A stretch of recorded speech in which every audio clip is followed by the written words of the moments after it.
بسم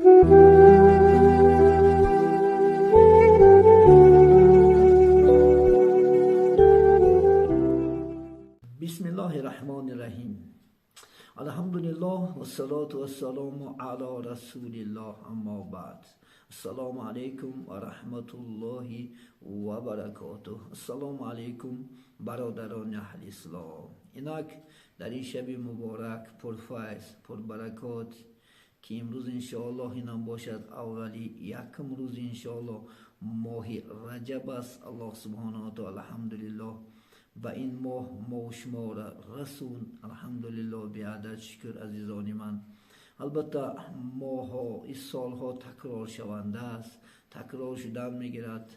افسوس که عمر آدمی تکرار نمی شود، تا بالا می رود کم می شود. برای که ماه مبارکی پیش از ماه رمضان ماه رجب است، الله و ما شما این ماه رسون بسیار شکرگزار باشیم و بسیار انشاءالله به خداوند شکری به عدد کنیم که این ماه ماهی پرفیض ماهی پربرکات است. در این ماه رجب فضیلتی بسیار دارد عزیزان من. امام غزالی رحمت الله علیه در کتاب خودش آوردن که رجب از 3 حرف عبارت است عزیزان من. حرفی ری رحمت خداست انشاءالله، کسی که این ماه حرمت میکند، در این ماه گناه نمیکند، به خاطر الله سبحانه و تعالی انشاءالله الله بر رحمتش سزاوارش میکند انشاءالله. جیش یعنی جنایت، جرم یعنی گناه ها است. الله سبحانه و تعالی یعنی گناه های ما و شما را به سبب خدا خود حرمت کردنی این ماه انشاءالله الله سبحانه و تعالی مغفرت میکند. یعنی بیش انشاءالله خدا خود یعنی بر الله، خدا حق سبحانه و تعالی از ما و شما انشاءالله شاد می شود، خرسند می شود. چون که این 12 ماه طبق خدا خود قرآنی سوره خداوند در سوره توبه آیت 36 برای ما شما بیان میکنند. استعوذ بالله، شماره ماه ها نزد الله از روزی که آسمان و زمین را آفرید در کتاب الله 12 ماه است و از این انشاءالله یعنی 12 ماه 4 ماهش ماهی حرام است که در این حتی جنگ کردن حرام است. این دینی راست است، میگه الله سبحانه و تعالی راست گفت انشاءالله خدای بزرگ. ببینید که در این 12 ماه الله سبحانه و تعالی در قرآن عظیم و شان خدا خود بیان کرد برای ما شما. این تاش 4 تاش حرام باشد، جنگ کردن و جدال، یکیش انشاءالله خدا خود ماه رجب است و انشاءالله 3 دیگرش پی در پی می آید، یعنی ذوالقعده، ذوالحجه، ماه محرم، ماه حرام است. تا که پیش از اسلام حرمت انشاءالله خدا خواهد این ماه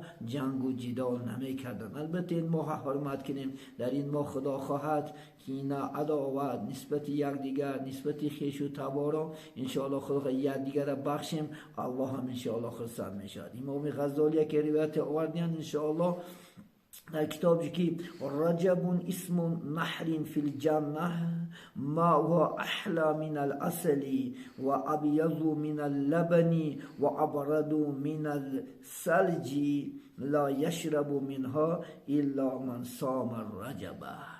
یعنی امام غزالی گفتن که رجب این یک در جنت دریای است، نهر است، یک دریاچه است که عزیزان من یعنی ماه یعنی آبش از عسل شیرین تر است گفتن انشاءالله و سفیدتر از شیر است گفتن انشاءالله. خدا خود بینین و یعنی انشاءالله خنکتر است از برفم، یعنی نمیخورد از این نام نمی نوشد یگان کس مگرم کسی که در این ماه مبارک انشاءالله رجب روزه دارد عزیزان من.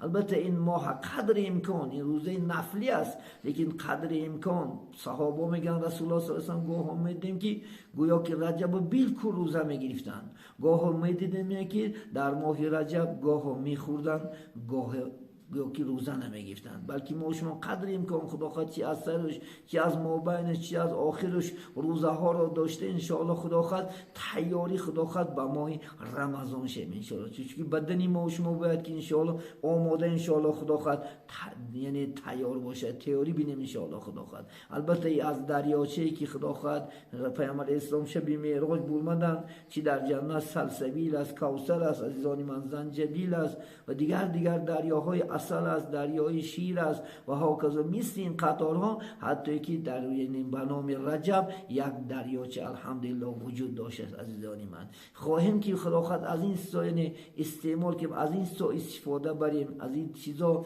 باید که این ماه خداوند ان شاء الله ما و شما خداوند چیکار کنیم؟ حرمت کنیم تا سال دیگر الله میداند هستیم نیستیم. شاعری گفته است که هر شب گویم که فردا ترک این سودا کنم، باز چون فردا شود این روز را فردا کنم. عزیزان من ما شما پگر میکنیم پگر عبادت میکنیم عمرون گذرانده سادیم به اطاعت عبادتی، با که فرداشم میگیم فردا توبه میکنیم، فردا نماز میخونیم. نه عزیزان من، ایدم غنیمت، این ساعت ها غنیمت دونسته این ماه حرمت کرده، طاعت عبادت کرده. خدا خواهد انشاءالله تیاری بینیم، انشاءالله از الله از ما و شما راضی میشود که وقتی که ما و شما الله راضی شد انشاءالله سعادت دو دنیا نه ما و شما انشاءالله خدا خواهد سزاوار میشیم.